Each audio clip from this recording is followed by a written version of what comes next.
Tawakkaltu 'ala Allah la haula wala quwwata illa billah asyhadu an la ilaha illallah wa asyhadu anna Muhammadar Rasulullah. Allahumma shalli ala sayyidina Muhammadin wa ala alihi wa sahabatihi ajma'in ma ba'd. Manatu wa kafa bil mauti wa'idha. Iyyaka wal ajibu. Iyyaka Di paragraf pertamanya yartahilu ya ibu ya ibul ilmi. Itu paragrafnya. Kemudian sampai pada lafaz lahalaka. paragraf pertama iyyaka Nggih. Allahumma ayyina iyyaka wal ujba. Awas, hati-hati, jangan bangga diri, jangan bangga ujub, itu bangga diri, membanggakan diri sendiri. Adanya sombong lah. Kalau sombong kan menghina orang, kalau ujub mah membanggakan diri aja. Kalau ujub itu aku pinter, kalau sombong aku pinter kamu goblok. Itu bedanya. Jadi menghina orang lain. Aku lebih baik dari kamu. Awas, hati-hati. Iyyaka wal ujba. Bil ahwal wal amal. Baik bangga dengan kondisimu sekarang, statusmu apa sekarang, sebagai pejabat, sebagai dosen, ya. Jangan ngeceh guru SD ya. Dosen, jangan, aku lebih hebat dari guru SD. Guru besar itu guru SD. Kalau perlu tinggi mah dosen mah guru kecil. Siapa yang mendidik anak bisa baca kan SD. Kalau sudah perlu nikah sudah pintu bisa baca sendiri itu. Gitu. Ulahwal, wal amal, termasuk juga jasa-jasamu. Ya. Pekerjaan-pekerjaanmu, sholatnya, apalagi puasanya, ibadahnya, dan sebagainya. Sebagai pahlawan, ya, sebagai negeri, dengan jabatan-jabatan penting di pemerintahan dan sebagainya. Fa'innahu mudghin. Karena itu akan membuat Anda menjadi durjana wa muskhitin, dan juga akan membuat kemarahan, tidak disukai orang, li sahibihi, bagi yang pemilik rasa bangga, bagi yang punya rasa bangga, min ainil haqqi, dipandang dari sisi Allah Subhanahu wa ta'ala sangat tidak menyenangkan. Lanjut, wa iyyaka wa mahabbatal kalami. Iyyaka, awas, iyyaka wa itu dalam bahasa Arabnya awas, hati-hati jangan sampai. Iyyaka wan nujum, awas, hati-hati jangan percaya sama tukang ramal. Iyyaka wan nujuma.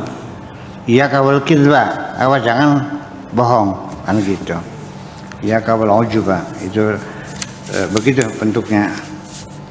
Jadi jangan sampai iyyaka wa mahabbatal kalam, awas, hati-hati jangan sampai kamu doyan ngomong, merupus ngomongnya kah, beli bener mati ngomongnya kah, ya, doyan ngomong. Ngomong ngomong kan merepet, biasanya perpet gitu. Alal khalqi, membicarakan orang lain. Jangan awas, hati-hati jangan merepet terus menerus ngerasani wong sejen, menceritakan kebaikan-kebaikan orang gitu. Wal qabul indahum, dan termasuk juga kepengen diterima oleh orang lain.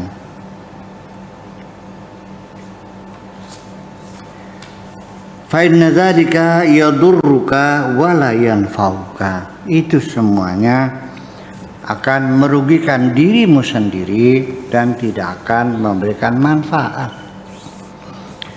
Ketika Anda menceritakan kejelekan-kejelekan orang lain, andaikan orang yang kamu upat itu mendengar, jadi musuh atau jadi teman? Nambah musuh lagi gitu. Jadi orang yang suka ngerasain orang lain itu ya banyak musuhnya. Iya. Tetapi ketika Anda sedang menyanjung orang dan orang dengar, pasti dia suka sekali. Jadi ya gimana? Ya udah yuk kita paling belajar gimana menyanjung orang, menghentikan caci maki kepada orang lain. Kalau kita tidak bisa bersikap selalu menyanjung, ya minimal kalau ada orang lagi melakukan sesuatu yang nggak benar, ya minimal kita pura-pura nggak tahu aja lah. Luka terang, tenyaho, tu sumeret, tu uning, tengartos, terpaham. Luka. Gimana benar ya nggak tahu. Udah selamat kan gitu. Nggak usah komentar lah. Gitu aja. Fa inna dzalika la yadurruka wa la yanfa'uka. La tatakallam bi kalimatin. Janganlah engkau berkata dengan satu kalimat pun. Hatta tahmila amraka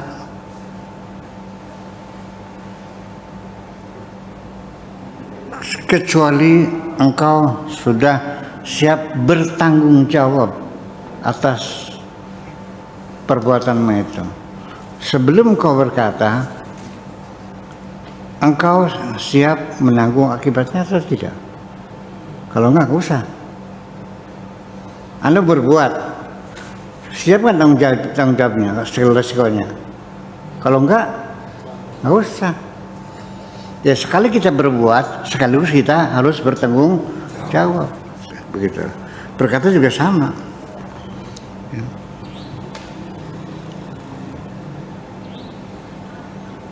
Wa yatika min haitsu qalbika, dan kalimat itu, kata-kata itu datang kepadamu min haitsu qalbika, dari sisi hatimu, amru jazmin minal haqi, perintah pasti dari Tuhan Azza wa Jalla. Jadi kalau ngomong itu harus betul-betul apa yang Anda sampaikan Anda yakin betul itu betul benar, dan itu adalah kebulatan hati Anda yang telah dibuat oleh Allah sehingga Anda berani mengatakan hal semacam itu dengan segala risikonya. Jangan berdosa ngomong. Setiap apapun yang kita katakan di dunia ini selalu menanggung risiko, yaitu tanggung jawab. Berbuat apapun juga ada tanggung jawabnya. Ya, kira-kira ketika Anda mengatakan apapun ada satu kepastian, ada kepastian dari Tuhanmu bahwa itu yang harus kau katakan dan itu yang harus tidak kau katakan, dan itu yang boleh kau katakan dan boleh juga tidak kau katakan. Ada yang jelas macam itu. Kaifa tad'un nasa ila baitika, bagaimana engkau mengundang orang suruh datang ke rumahmu? Wa ma hayyata lahum ta'aman, tetapi kamu tidak masak. Menyiapkan makanan, mengundang orang sekian ratus orang, tapi bikin curnis juga tidak, godok air bikin teh juga tidak, bikin kopi tidak, motong kambing tidak, suruh duduk nganggur. Nah ini. Jadi kalau ngundang orang ya sekaligus resikonya dong, minumnya, makannya, ya, akomodasinya bagaimana dan sebagainya. Itu maksudnya, ya. Jadi jangan pada ngundang-undang aja gimana ya. Kaifa tad'un nasa ila baitika wa ma hayyata lahum ta'aman. Hadzal amr yahtaju ila asasin. Ini semuanya perlu dasar, ya. Summa yakunu ba'da dzalika al-bina. Dasar dulu, fondasi dulu, baru dasarnya bangunan. Orang bangun masa langsung plek-plek langsung pasang genteng aja. Ya pasang fondasi yang kokoh.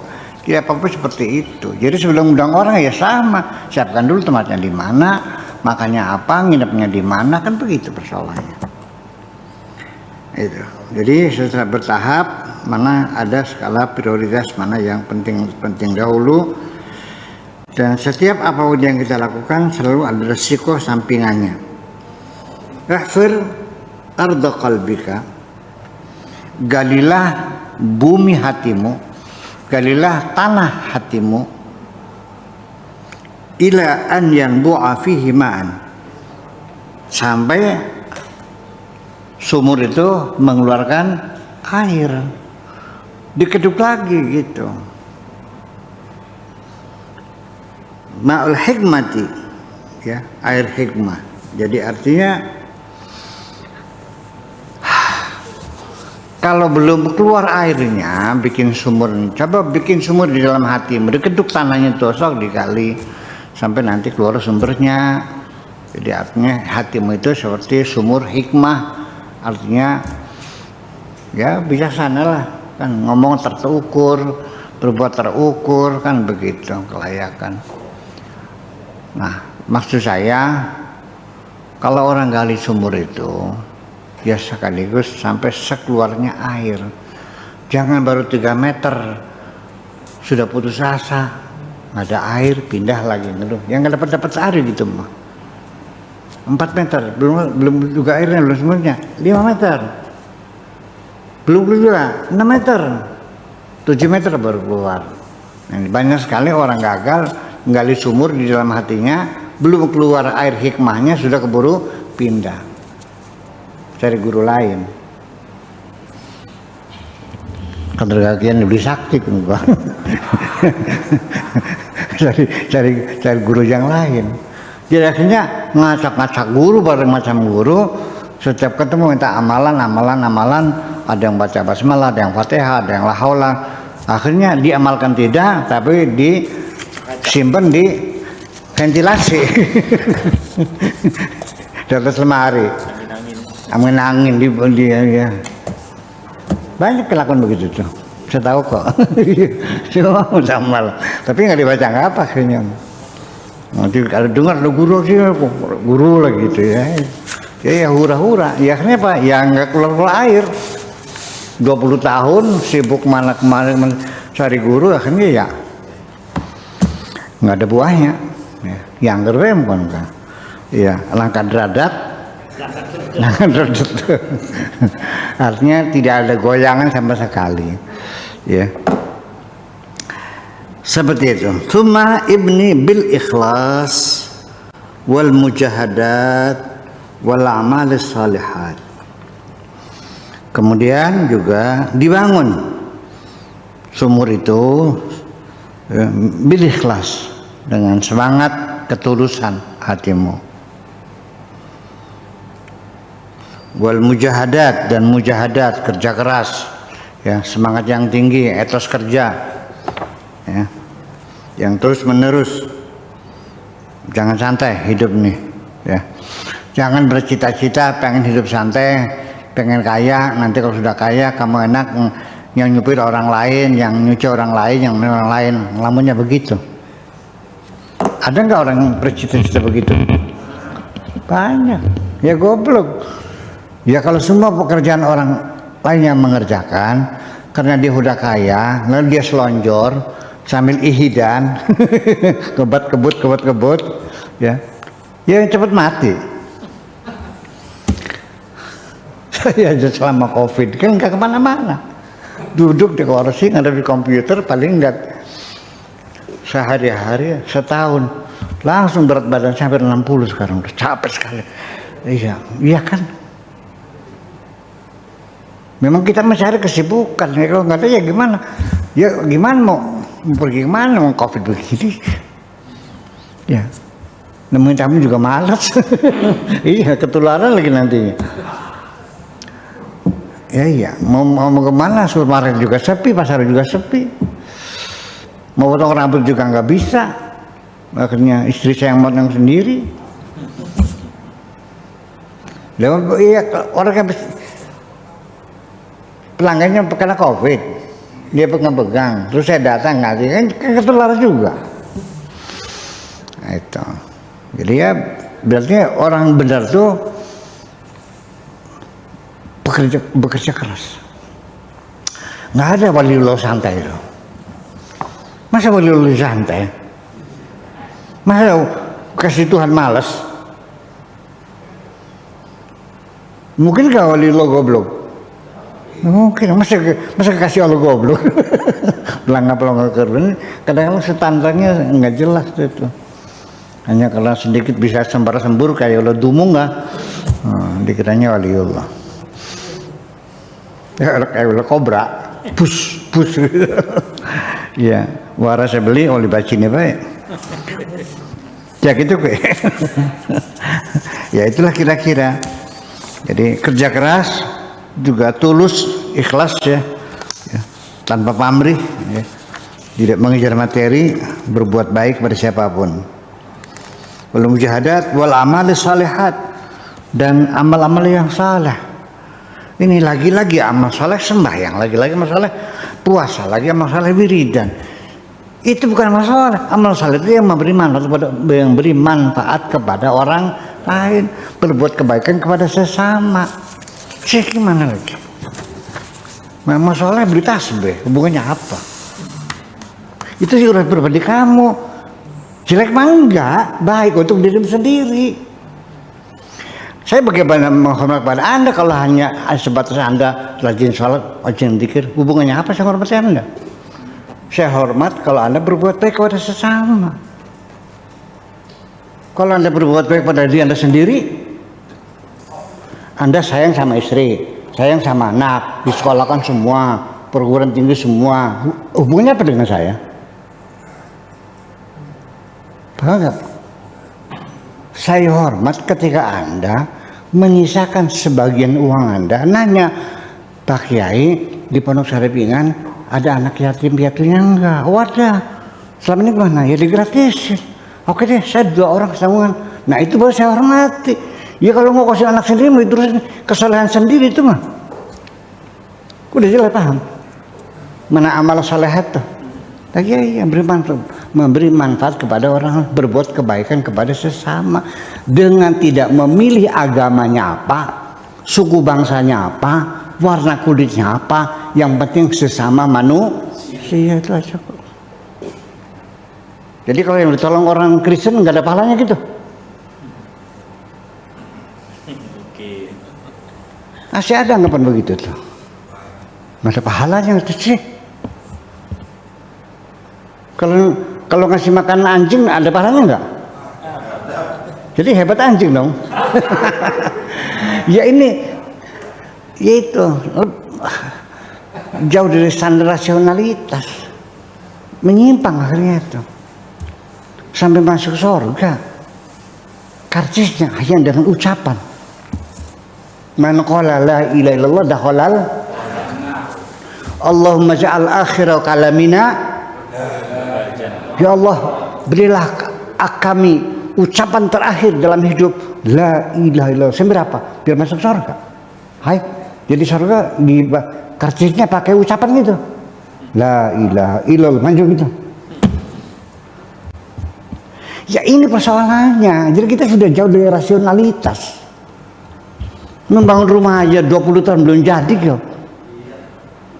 Ayo, Pak Fakir bikin rumah berapa tahun sok? Dengan keringetnya kan? Ya. Capeknya bertahun-tahun ngumpulin duit bikin rumah. Itu bikin rumah aja 20 tahun baru jadi.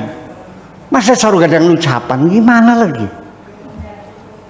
Yang dimaksudkan Nabi, barang siapa menerima kalimat tauhid dijamin masuk surga. Itu bukan mengucapkan itu, tapi bergabung bersama Kanjeng Nabi, bergabung membangun persatuan dan kesatuan. Paham? Ya kan kalimat tauhid kata persatuan. Jadi Mempersatukan bangsa kan pekerjaan besar, dengan darah dan keringat, dengan harta dan nyawa.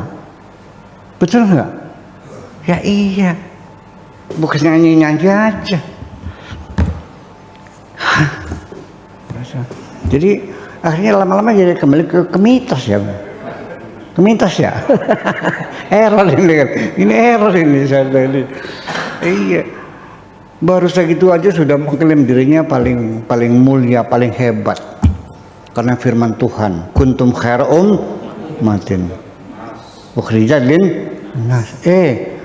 Tidak serta-merta karena kamu beragama Islam lalu paling hebat, enggak. Ta'muruna bil ma'ruf wa tanhauna 'anil, itu kalau kamu menjalankan amar ma'ruf nahi mungkar baru hebat. Hai, wong bleger bae hebat, siapa hebat?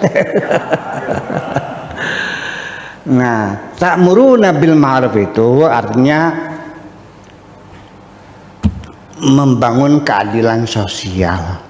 Wa tanhauna 'anil munkar, menegakkan supremasi hukum. Mau gimana? Tiap hari ngomong amar munkar, kemana larinya? Ya ngebakar rumah pelacuran gitu, mengobrak-abrik perjudian, begitu nahi mungkarnya. Dibuat aja hukumnya dulu, dibuat undang-undangnya berdasarkan undang-undang. Ini kan negara dunia kan begitu, ada undang-undangnya enggak, dibikin dulu lagi bagaimana supaya berdasarkan ada payung hukumnya.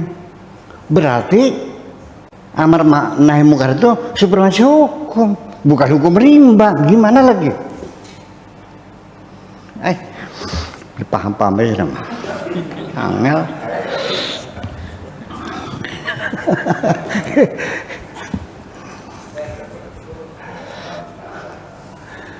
Jadi kalau Anda itu tidak suka dengan perjudian, ya dibikin undang-undangnya larangan perjudian. Ketika ada orang berjudi, Anda tangkap. Ada undang-undang hukumnya. Ya kan begitu. Nah kemudian ini masalahnya masalah sendiri. Saya pernah mengatakan saya setuju kalau di Indramayu ada tempat lokalisasi pelacuran. Setuju. Untuk apa? Melindungi anak-anak saya dong. Anak-anak kita tiap hari melihat tontonan yang buruk seperti itu di depan rumahnya. Iya kan? Bagaimana kita bisa membangun mendidik anak-anak menjadi soleh? Setiap hari anak-anak kita menonton pelacuran di depan rumah seperti itu. Untuk mengamankan, dihilangkan nggak bisa. Iya kan?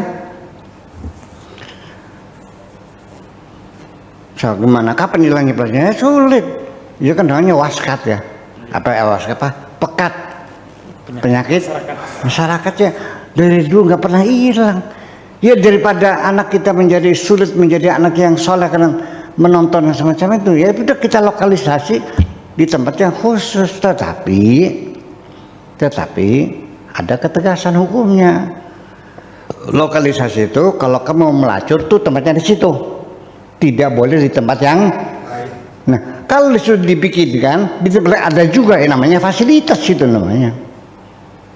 Ada nggak jaminannya? Berapa hukumannya? 5 tahun, 10 tahun? Pasti dong. Oke, saya setuju. Untuk menyelamatkan anak-anak kita. Toh dibubarin juga susah. Bubar sini pindah sana. Ya, doli tutup akhirnya lari ke kampung-kampung. Iya. Ya, kali jodoh tutup ya. Ya, kapan dunia hilang dari pelacuran? Ya udah daripada begitu, pakai rasional aja lah, udah lokalisasi, tapi ada kepastian. Maksudnya lokalisasi itu menyediakan tempat untuk kemaksiatan yang ditentukan secara tegas dan pasti hanya di situ, tidak boleh di tempat yang lain gitu. Kalau nanti di Pulau Biawak ada tempat pelacuran, tempat judi, tapi di kampung-kampung masih ada juga ya, namanya memfasilitasi dong namanya. Ya kan begitu. Nah seperti itu kira-kira kita ini. Jadi artinya bahwa apalagi kita ya di negara-negara yang mengklaim dirinya sebagai negara Islam juga ada juga pelacuran sama aja. Germonya ada, bordelnya ada. Memang nggak ada. Ya karena kebutuhan mereka. Itulah. Oke, kita lanjutkan.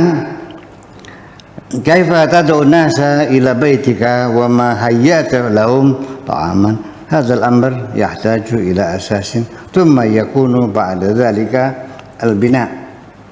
Afir ardu qalbika ila an yanbu'a fihi ma'al hikmati ila an yanbu'a fihi ma'ul hikmati thumma ibni bil ikhlas wal mujahadah wal a'mal as-salihat ila an yartafi'a qasruka, sampai dibangun dengan baik, sampai nanti istana kamu kelihatan tinggi ya gitu.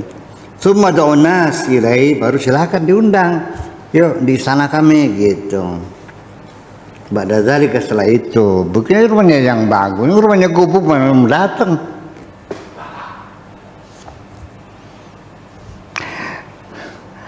Orang berdakwah, dia juga tidak soleh sih. Rumahnya juga butut, buat makan saja masih susah.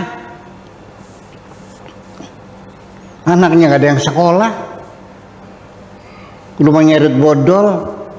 Siapa yang mau mendengar? Ini punten, saya tidak mengajarkan materialisme, tidak, tapi kan ada kelayakan. Minimal orang mengajak kebahagiaan. Kamu ini bahagia enggak? Kamu mengajak orang suruh berjiwa besar memaafkan. Kamu kalau orang salah maafkan enggak?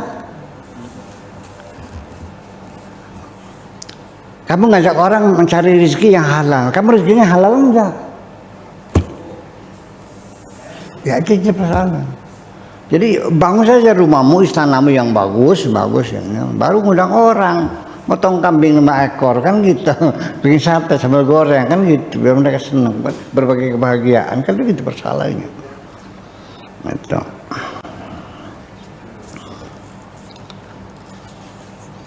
Kemudian juga ditambah lagi, namanya berdakwah itu kan invitation, mengundang. Artinya siap menanggung resikonya, ngasih makannya, mungkin antar jemputnya, ya kan begitu, akomodasinya. Sekarang orang berdakwah tapi minta upah, sih gimana? Ada yang tarifnya 80 juta ada, 15 juta, 20 juta. Ini tontonan dakwah. Dipertanyakan sekali lagi. Kalau tarifnya ini reog apa? Kompret.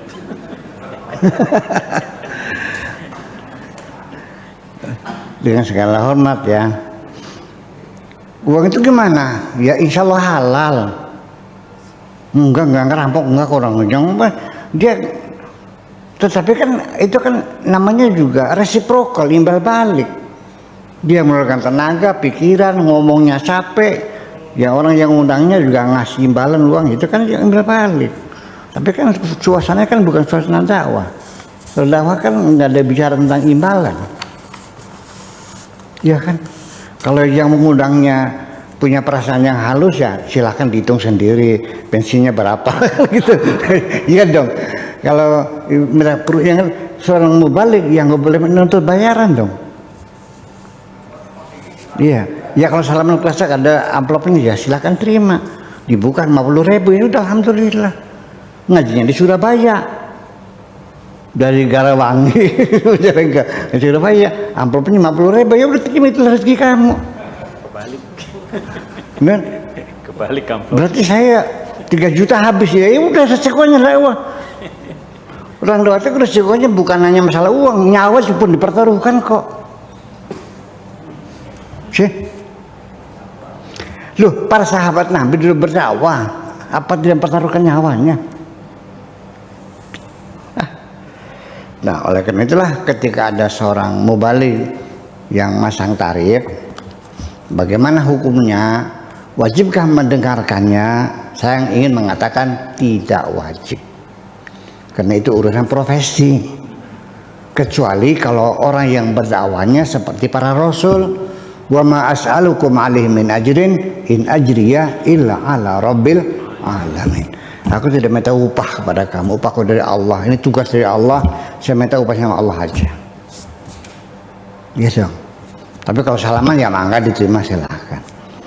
Jadi tidak wajib.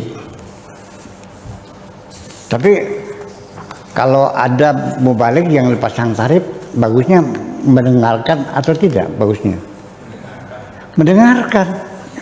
Lumayan nambah ilmu. Iya dong. Kan orang yang bayar, itu kan hanya audien ya. Kan lumayan kan, dapat ilmu gratis. Tetap aja saya tidak menyalahkan siapapun. Begitu persoalannya. Lalu mubalik itu dapat pahala enggak? Ya insya Allah dapat, karena dia menyampaikan ilmu. Itu aja persoalannya, bukan menyampaikan kebenaran ya. Itu aja saling. Iya, saya mah gampang aja, nggak usah. Iya, dapat insya Allah. Ya kita ngajarin orang nambal ban, lalu didik anak nambal ban, lalu dia akhirnya buat nambal ban, akhirnya bisa makan, bisa ngasih makan anak istrinya. Berarti kan saya berbuat salah. Masa nggak dapat? Betul nggak? Ya iya dong. Ya tapi urusan dunia kan persoalannya. Urusan akhirat kan ceritanya lain. Allah yang menentukan nantinya. Sudah setelah itu, ud'un nas ilaihi ba'da dzalika, Allahumma ahyi ajsadana, ya, a'malana biruh ikhlasi. Ya Allah, berdoa kepada Allah, mudah-mudahan hidupkanlah jasad kami, amal kami dengan roh keikhlasan kepadamu. Istanfa'uka al-khalwa. Lalu apalah manfaatnya? Apalah artinya Anda ikut-ikutan khalwat, ya, melaksanakan khalwat. Anil khalqi, jauh dari manusia, ke hutan sana, sendirian di hutan. Wal khalqu fi qalbika, tapi manusia ada di dalam hatimu. Apa artinya? Engkau pergi ke hutan, menjauh dari makhluk, tapi di dalam hatimu ada makhluk juga. Ya, demenan masih menjuru hati. Ya kan, orang yang utang sama kamu juga masih dalam hati kamu dengan semuanya. Orang yang berjasa kepada kamu juga masih kamu ingat. Orang yang menjahati kamu juga masih sembunyikan rasa dendamnya. Lalu apa artinya kalau itu? Kalau itu kosongkan dirimu, ya tinggalkan semuanya. Maksudnya begitu. Kalau itu artinya mengosongkan seluruhnya. Afi qalbika la wala karamata laka, sama sekali nggak bakal ketemu karomah, nggak bakal nongol karomahnya, nggak bakal itu. Kalau dalam hatinya kamu masih mencari tempat yang suci, yang kamu pergi mencari tempat yang sepi, tapi hatimu selalu ramai. Tapi ada orang yang bisa hatinya sepi di tengah keramaian gitu. Kan hebat. Nyatanya di pasar dagangan, tapi di sendiri dalam berkhalwat. Para nabi itu seperti itu. Kalau sudah master ya sudah, nggak ada terikat dengan tempat lagi. Dimanapun Anda bisa berkhalwat semacam itu. La karamata laka wala li khalwatika, dan juga khalwat kamu juga nggak ada artinya. Idza khalalta wal khalqu fi qalbika, ketika engkau berkhalwat tapi makhluk ada di hatimu, fa innaka qa'idun wahdaka bila hudur, artinya bukan berkhalwat, itu mah lagi menyendiri. Lagi derekan. Iya, sedang menyendiri. Ya.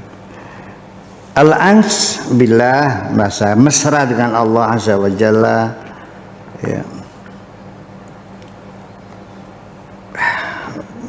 Bal an-nafas wasyaitan ya wal hawa ya quranauka, bahkan nanti nafsumu, setanmu, hawa nafsumu dan korin kamu, qurana ya korin kamu ya, jin yang menyertai kamu itu bersama kamu semuanya. Idza kana qalbuka musta'nisan billahi azza wa jalla fanta khalin anil khalqi. Nanti ketika hatimu sudah kosong ya, nyaman bersama Allah saja, maka baru kondisi seperti itu engkau baru kosong hatimu dari makhluk. Wa in kunta baina ahlika wa asyiratika, apabila engkau bersama dengan keluargamu dan bersama dengan keluargamu dan ya keluarga asyirah ya, dengan asyirahmu ya, suku kamu ya itu. Idza tamakkana al-ans fi qalbika, ketika sudah mapan rasa al-ans, merasa nyaman bersama Allah tadi, hadim hitana wujudika wa basiratika, fatubsiru ya fadlahu wa fi'lahu. Setelah itu hancurkanlah tembok wujudmu ya, dan berikanlah kesempatan basirahmu untuk dapat melihat, sehingga engkau bisa melihat anugerah Allah, melihat perbuatan Allah. Fatardha bihi duna ghairihi, lalu engkau merasa suka dengan segala keputusan Allah dan Anda tidak menerima keputusan siapapun selain Allah. Maka fi halati min al-ahwal ma'a mulazamati syara' walam yatamanna ma fawqaha, barang siapa yang berada dalam kondisi tertentu dengan serta berpegang teguh pada syariat, walam yatamanna ma fawqaha, dan tidak punya keinginan lebih dari itu, wala ma tahtaha, dan tidak kurang dari itu, wala zawala, dan tidak ingin menghilangkannya, wala baqaha, dan tidak juga ingin mengabadikannya, faqad hasala lahu syartur ridha, maka dia terpenuhilah persyaratan ridho di situ. Wal muwafaqah, dan kesepakatan, kesetujuan. Wal ubudiyah, dan ubudiyah benar. Ya, wailaka la takdzib, celaka kamu jangan berbohong. Tad'ir ridha, ngakunya kamu ridho. Ya.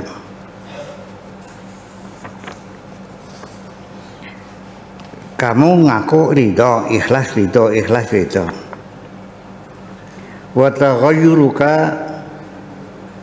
baqatan wa luqmatan wa kalimatan wa kasra ardin, tetapi kamu dalam perubahan selalu berkeluh kesah, selalu sibuk dengan mencari makanan, selalu banyak ngomong, selalu kasru ardin, artinya ya, kehormatan diri tidak dijaga dengan baik. La taktib, jangan bohong. Ma asmakit, baka betapa kebohonganmu itu dapat terdengar. Wala amal lebih, dan ada yang tidak lebih nyata lagi kebohonganmu. Wala asdaqaka, dan tidak ada kebenaran ali atas kebohongan tadi. Ahadun, seseorang, ahadu afradin minal khalqi, setiap orang itu aja mananya.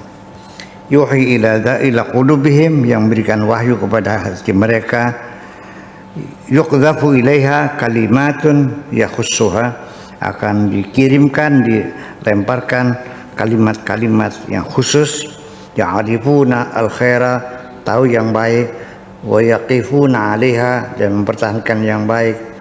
Kaifa la yakunu lakadzalika, bagaimana bisa tidak terjadi seperti itu. Wahum ala mutaba'ati rasul, mereka dalam keadaan mengikuti jejak Rasul fi aqwalihi, dalam segala perkataan-perkataannya, fi aqwalihi wa huwa alaihi assalatu wassalam auha ilahi, padahal kanjeng Nabi itu mendapatkan wahyu dari Tuhan zahiran, secara zahirnya, wahum yuhi ilaihi ila qulubihim, mereka yang mengikuti Nabi juga dapat wahyu dari Tuhan langsung kepada hati mereka. Nabi diberi wahyu secara zahir, tapi pengikutnya juga dapat wahyu secara batin, yaitu melalui hati mereka sendiri. Ila qulubihim batin, secara batin, li'annahum wurasuhu watahu, karena mereka adalah pewarisnya, mereka adalah pengikutnya, fi jami'i ma amaraha bihi, dalam segala hal yang diperintahkan oleh Rasul. Idza aradta an tasihha laka hadhil mutaba'ah, apabila engkau ingin ya keterikatan kamu ini, mutaba'ah kamu ya, panutan kamu, ketika engkau ingin manut kanjeng Nabi dan sah panutannya ini, itu fa'akthir min dzikri al-maut, maka yang sering-sering aja ingat-ingat akan kematian kamu. Barangkali besok, barangkali nanti malam, minimal ya setiap hari kita selalu muncul kesadaran diri bahwa kita akan mati, supaya jangan lengah. Minimal orang kalau ingat mati kan keserakahan kan bisa sedikit, iya ya mati. itu faktor mendzikr maut fa inna dzikrahu yu'inuka, karena mengingat kematian akan membantu kamu ala nafsika, atas nafsumu, wa hawaka, atas hawamu, wa syaitonaka, dan membantu untuk mengatasi setanmu, wan izalika, dan keterasingan kamu, an dunya, dari dunia kamu. Man lam yatta'id bil mauti, barang siapa yang tidak bisa mengambil pelajaran dari kematian, fama ila wa'dhihi sabil, maka menuju untuk diberikan nasihat ya susah. Kalau orang mati aja nggak sadar, bagaimana kita kasih nasihat? Ya, yang belampak akhirnya kan, salah belampak dah. Ya, salah belampak ya. Kalau belampak ya sinjen gitu. Iya. Qala Nabi sallallahu alaihi wasallam, wa kafa bil mauti wa'idha, cukup kematian sebagai juru nasihat buat kamu.